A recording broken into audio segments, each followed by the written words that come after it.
날이 추워지기 시작하니 저희 친정엄마가 쓰러지셨던 그날이 떠오르네요. 그때도 이맘때처럼 낮은 덥고 밤엔 추웠거든요. 그때 엄마가 쓰러지시고 앞으로 평생 몸을 자유롭게 쓰지 못하실 수도 있다는 의사 말에 얼마나 울었는지요. 안 그래도 만신창이인 제 몸과 마음을 이기심으로 짓밟아버린 시어머니에게 크게 실망하고 상처받았던 계기가 되기도 했고요. 시간도 많이 지났고 시어머니도 꽤나 반성한 게 눈에 보이는데 이제는 마음 풀라고 하는 사람들도 있어요.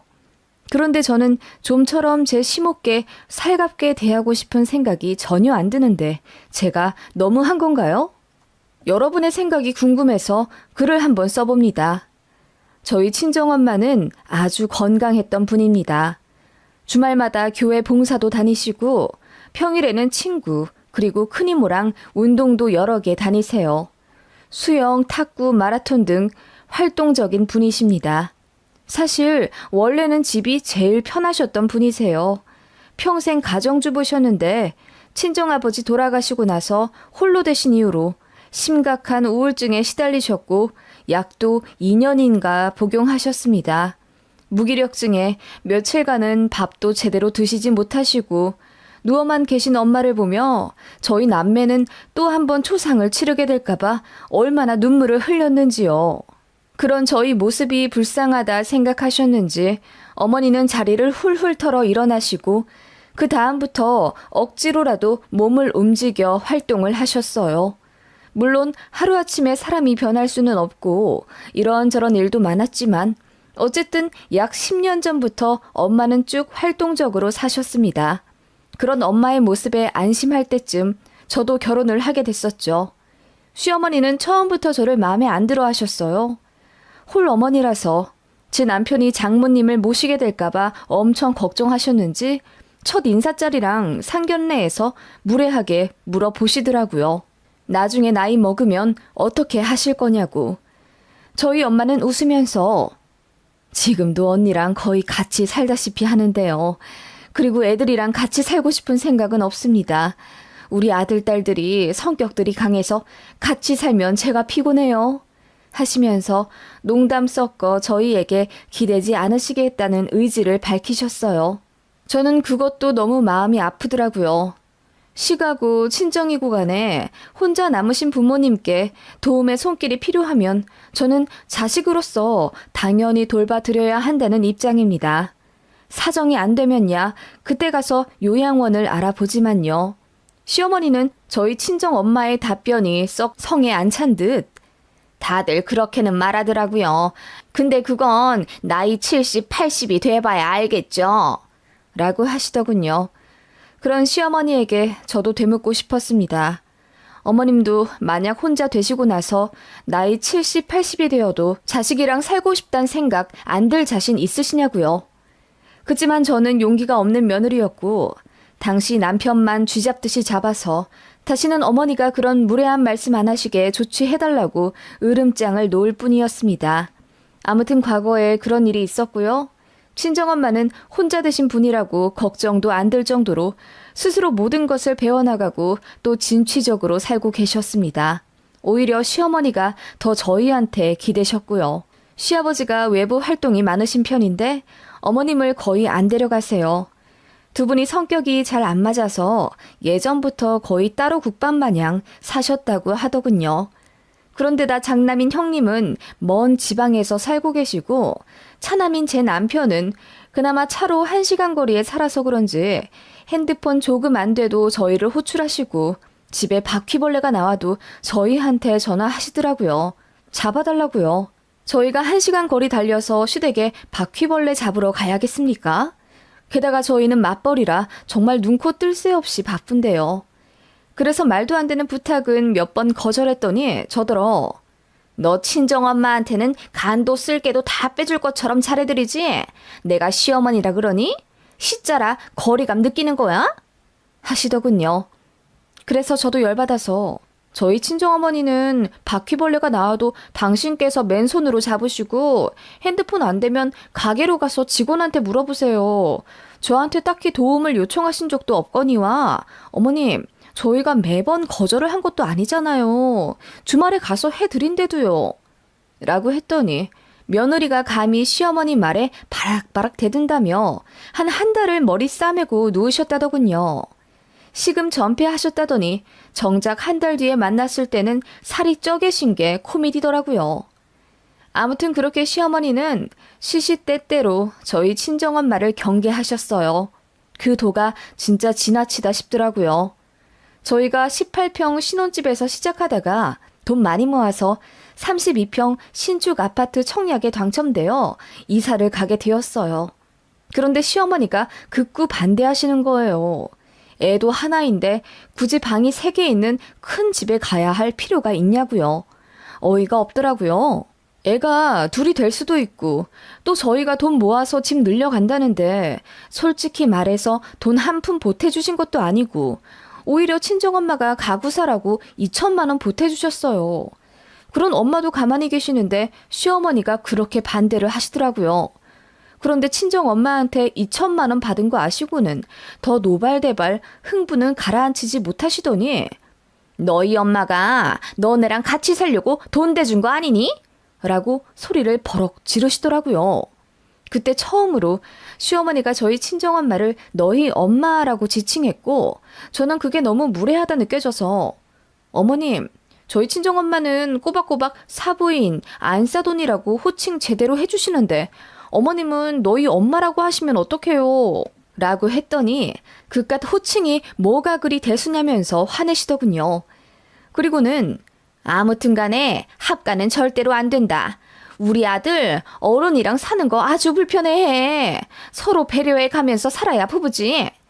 라고 하시길래 생각도 안 했는데 왜 그러시냐고 되려 따졌네요. 저희가 새 아파트로 이사 가고 나서도 방을 어떻게 꾸몄는지 엄청 궁금해 하시더군요. 저희가 안방은 패밀리 침대 넣어서 다 같이 자고 방 하나는 아이방, 방 하나는 운동기구랑 제 책상 하나 넣어놨다고 하니까 공간 활용을 왜 그렇게 했냐고 마음에 안 들어 하시더군요. 그게 복선일 줄은 꿈에도 몰랐네요. 그렇게 저희 집도 넓히고 부모님들도 건강하시고 저희 아이도 잘 크고 모든 일이 순조롭게 흘러간다고 생각했습니다. 하지만 불행은 어느 날 갑자기 온다고 하나요? 친정엄마가 쓰러지셨다는 소식을 듣고 그야말로 기절할 듯 엄마가 계신 병원으로 달려갔습니다. 급성 심근경색이었어요. 전조 증상도 없으셨다더군요. 그리고 쓰러지시면서 하필이면 옆에 보도블럭 모서리에 부딪히셔서는 피도 많이 흘리셨고 목뼈도 다치셨다고 했어요. 스텐스 시술로 급한 불은 껐지만 머리랑 목뼈 다치신 게 더 심각했고 피를 많이 흘리셔서 의식도 빨리 찾지 못하셨어요. 수혈도 받으실 만큼 위급한 상황이었고 의사는 어머니 연세가 있으셔서 그런지 무의식 중이지만 회복이 딱히 빠르지가 않다고 하시더군요. 머리 다친 건 MRI 찍었는데 딱히 큰 이상은 없어 보이는데도 엄마가 근 일주일을 깨어나지 못하시는 바람에 저는 정말 아빠를 이어 엄마도 이렇게 잃는구나 싶었어요. 그러다 기적적으로 깨어나셨고요. 병원에 입원도 오래 하셨고 목뼈 다친 것과 한동안 피가 순환되지 못해 뇌에 산소가 가지 못했던 후유증으로 엄마는 왼쪽 팔과 왼쪽 다리 쓰시는 걸 불편해 하셨어요.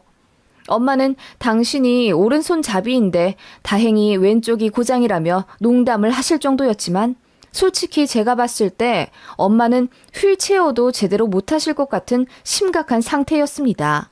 그래도 재활치료 열심히 받으시더군요. 그런 엄마 응원하며 저도 하루하루 마음 졸이며 살고 있었습니다. 시어머니는 처음에는 저희 엄마 쓰러지셨다는 소식에 엄청 놀라셨어요. 그러면서 병원비 하라고 100만 원도 보내주시고 전화도 자주 해주시곤 했습니다. 그런 시어머니께 저는 참 감사했었어요. 아무리 그래도 사부인이라 걱정을 해주시는구나 싶었고 사람이 아플 때 어떻게 대하느냐에 따라 평생 인연 나뉜다더니 저도 어머님께 서운했던 것들이 그렇게 눈 녹듯 풀리는구나 싶을 정도로 감동받았습니다. 그런데 전화가 오면 올수록 이상하다 싶었어요. 걱정이 그 걱정이 아니신 것 같은 거예요. 팔다리 못 쓰시는 것에 대해 진행 상황을 세세하게 여쭈시는 것도 모자라 퇴원 후 거처에 대해서도 집요하게 물으시더군요. 저에게는 남동생이 있고 결혼 앞두고 있는 대학 교수입니다. 안 그래도 남동생이 본인이 엄마 모시고 싶다고 하는 걸 저도 마음이 안 놓여 서로 모시겠다고 하던 중이었고요. 앞으로 쭉 합가는 못하게 될지는 몰라도 일단 거동이 불편하신데 당연히 제가 봐드려야 한다고 생각했어요. 워킹맘이라 안 그래도 아이 키우랴 일하랴 벅찬 감도 있어서 퇴사를 생각하기도 했던 차고요. 그래서 그런 저희 진행 상황을 말씀드리니 아니 저는 사실 굳이 말하고 싶지도 말해야 하는 의무도 없다고 생각합니다만 어머님이 진짜 집요하게 물어보셔서 어쩔 수 없이 다 대답한 것들입니다. 아무튼 어머님이 제 대답을 듣자마자 불같이 화를 내시며 우리 아들이 불편해한데도 나이 40 간 넘어서 장모님 뒤치다꺼리를 해야겠냐 우리 아들이? 라고 하시더라고요. 그래서 제가 뒤치다꺼리라뇨. 그럼 저희 엄마 락앤락 뚜껑도 제대로 못 여시는데 굶어 죽으란 말씀이세요? 상태 좋아지실 때까지 자식이 좀 돌봐드려야죠. 그리고 제가 남편 시킬 것 같으세요? 제가 다 하겠죠. 라고 했더니 어쨌든 제 신경이 친정 엄마한테 가면 남편이랑 자식 돌보는 게 뒷전이 되고 그렇게 되면 본인 아들이 피해를 보니 절대로 합가를 하면 안 된다고 길길이 날뛰더군요. 그때 정말 정 떨어졌습니다. 어머님 본인도 나중에 어떻게 될지 모르는데 며느리 가슴에 이렇게 대못을 박아도 되는 겁니까? 황당하더라고요. 엄마는 대학병원에서 다른 병원으로 전원 가셨고 거기서 재활치료 집중적으로 받으려고 입원하신 상황이었어요. 다행히 그 병원이 저희 집이랑 고속도로 잘 달리면 40분 정도 되는 거리라 제가 일주일에 2번 가서 엄마를 보살펴 드렸습니다. 나머지는 남동생이 휴가 썼고 너무 고맙게도 남동생 결혼할 사람 그러니까 지금의 저희 올케가 수고해 주더라고요. 그렇게 저희끼리 으쌰으쌰하며 엄마 회복을 돕는 동안 어머님은 제가 혹시라도 엄마를 모실까봐 눈에 불을 켜고 감시하더군요. 정말 다행히도 엄마는 회복에 탄력이 붙어 곧잘 걸어 다니게 되셨고 목발도 조금 더 간소화된 것으로 바꾸셨어요. 산책도 하셨고 편의점에서 물건도 사시더라고요. 그렇게 나아지는 게 눈에 보일 때쯤 퇴원을 생각하게 되었고 저희는 가족 회의를 통해 제가 한 달 정도 남동생이 그 이후 한 달, 그 다음은 큰 이모네에 가시는 걸로 합의를 봤습니다. 시어머니도 그걸 알게 되셨어요. 그랬더니 남편한테 카톡해서는 정말 편하냐고 사위가 장모님 모시면 얼마나 골치 아픈 일인지 아냐며 그냥 처남한테 한 달에 돈 얼마 주면서 아예 넘겨버리라고 말한 메시지를 보게 됐어요. 저희 엄마가 무슨 짐짝도 아니고 너무 하더라고요. 다행히 남편이 그 말에 불같이 화를 내며 장모님이 본인에게 얼마나 잘해주시는데 그런 소리를 하냐고 했다네요. 그런데 퇴원 일주일 앞둔 어느 날 대뜸 어머님이 전화하셔서는 1톤 트럭으로 짐 좀 보냈다고 받아서 올리라고 하시더군요. 제가 너무 놀라서 무슨 짐을 1톤 트럭 가득 차게 보내시냐고 했더니 시댁에 놓을 자리가 없어서 너희 집에 좀 놔두려고. 너희 작은 방 하나 남는 거 있지 않니? 거기다가 좀 놔둬라. 내가 언제 시간 맞으면 찾아갈란다. 하시더군요. 보니까 용달로 어머님 낡은 화장대, 자개 옷장, 옛날식 커다란 미싱기 같은 걸 바리바리 보내시더라고요. 심지어 거미줄이 막 쳐져 있는 골동품 같은 거요. 이걸 왜 안 버리고 저희 집에 놔두시냐 하니 버리긴 아까운데 시댁엔 자리가 없어서 거기 잠깐 두는 거라며 어차피 방 하나 남는데 거기다 두면 되지 않느냐고 버럭 화를 내시더군요. 일단 용달은 내려야 하니 어머님 말씀대로 작은 방에 넣어놓긴 했는데 발도 들이지 못할 정도로 꽉 차더라고요.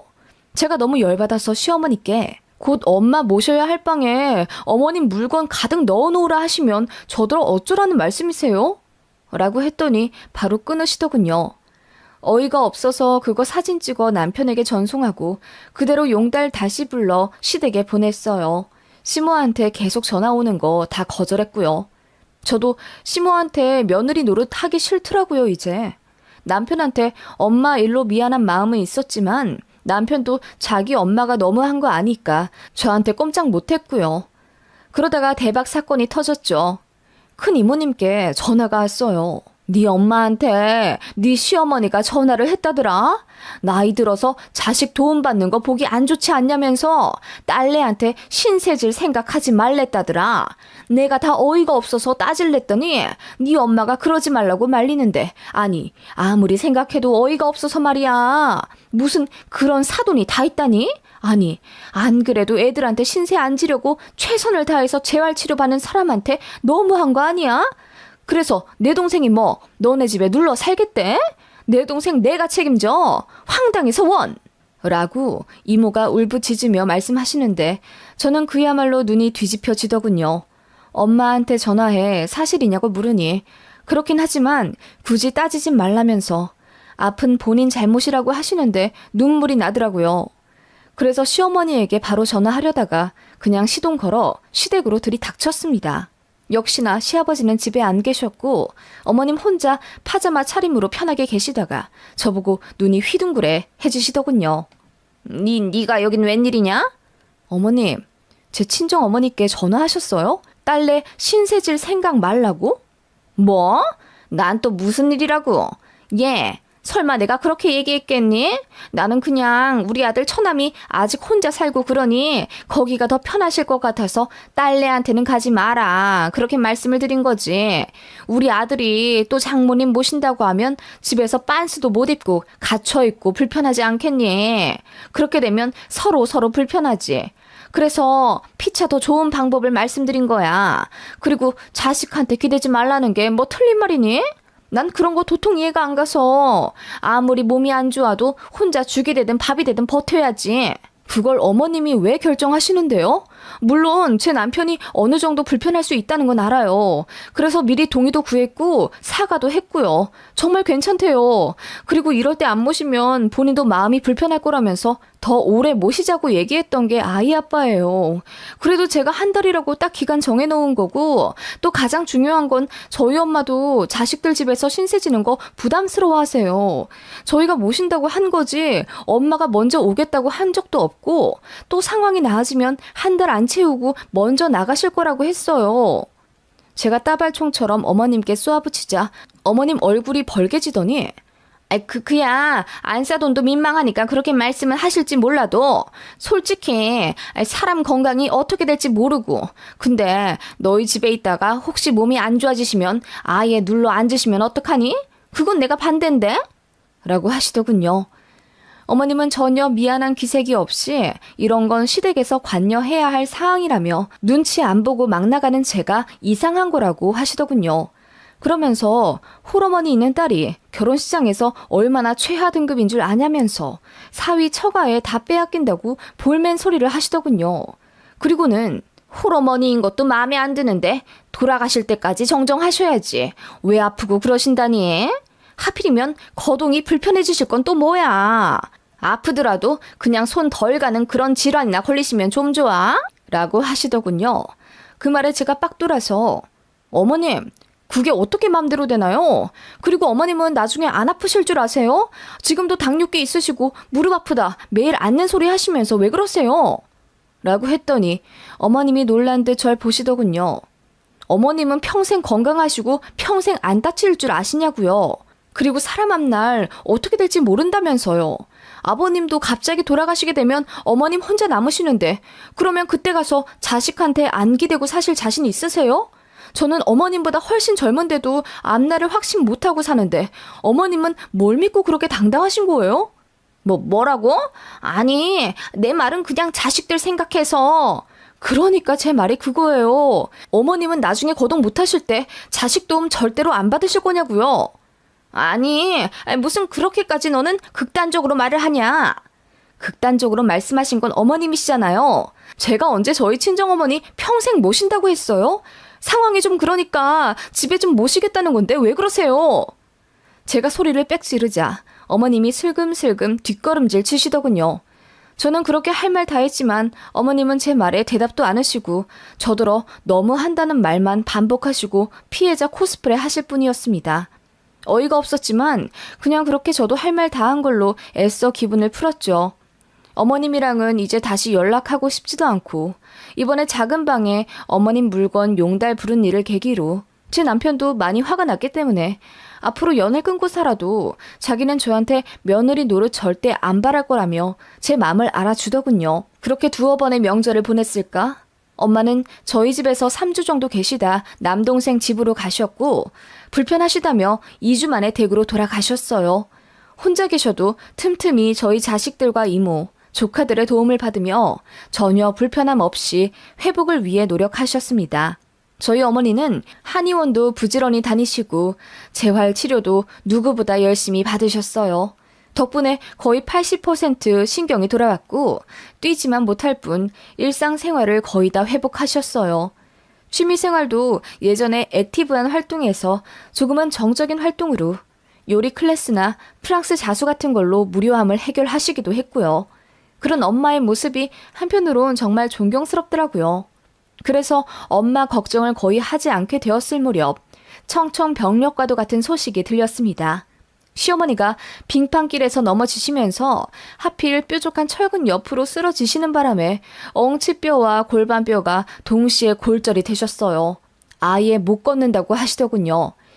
그래서 병원에 입원을 하셨고 예전 감정은 감정이고 솔직히 그 정도로 다치셨는데 병문안 한 번 안 가면 정말 저도 할 말 없는 며느리가 될 것 같아 병원에 찾아뵈었습니다. 어머님은 그새 얼굴이 반쪽이 되셔서는 저희를 물끄러미 올려다보시는데 그 눈빛에 많은 것이 담겨 있는 듯 했습니다.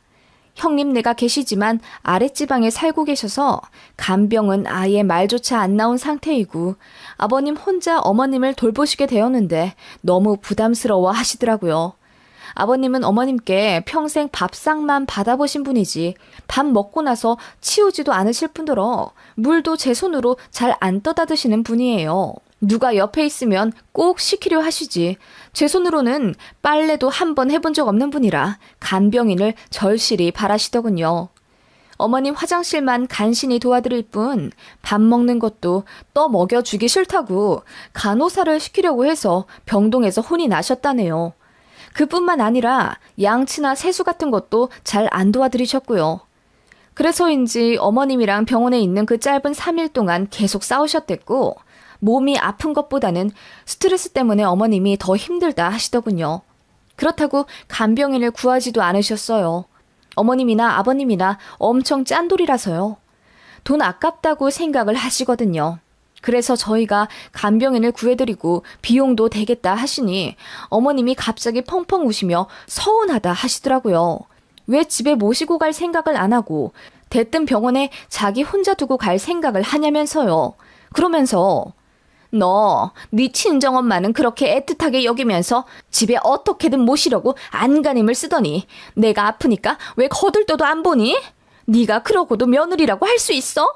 암만 며느리라도 너도 내 자식이지. 네가 그랬잖니.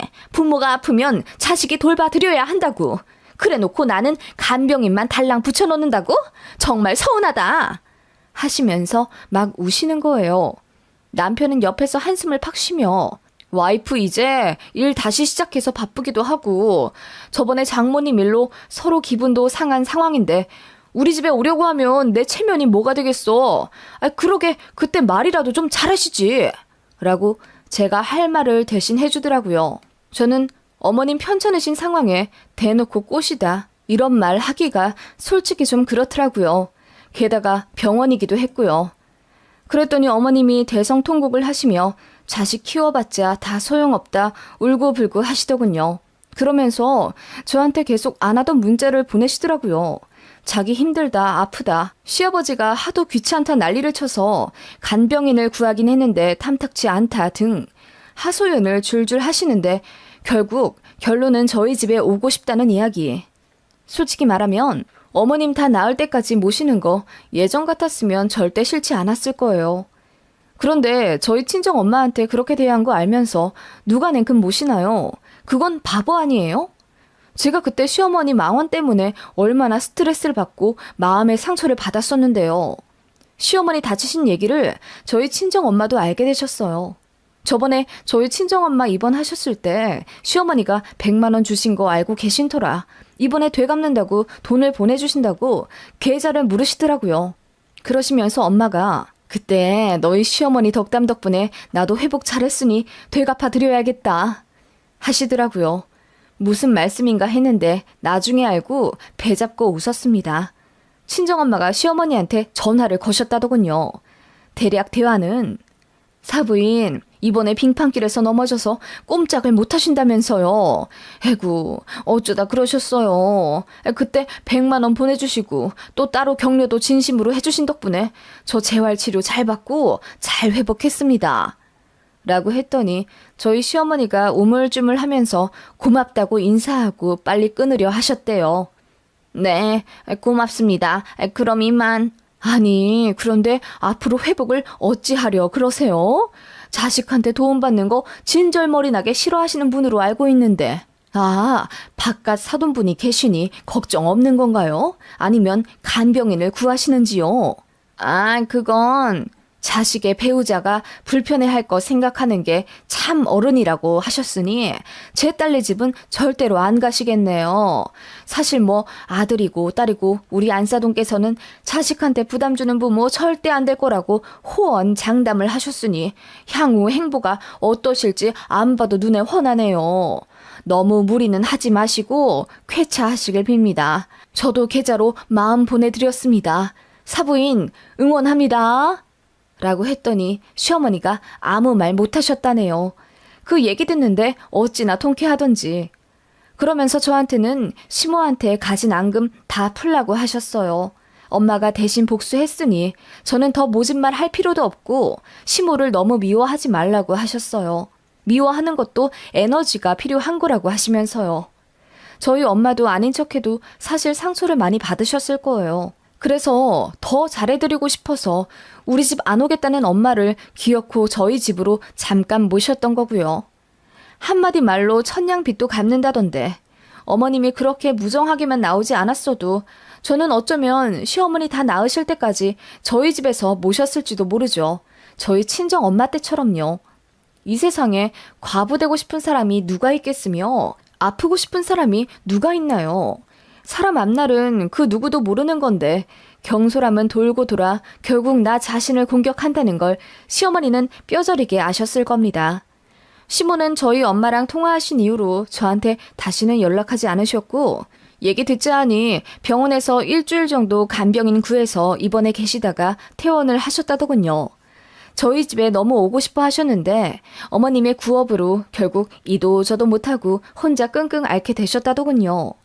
그 이후로 1년에 서너 번 정도 만나 뵙고 있는데 어머님이 저한테 엄청 말 조심하시는 게 눈에 다 보일 정도예요.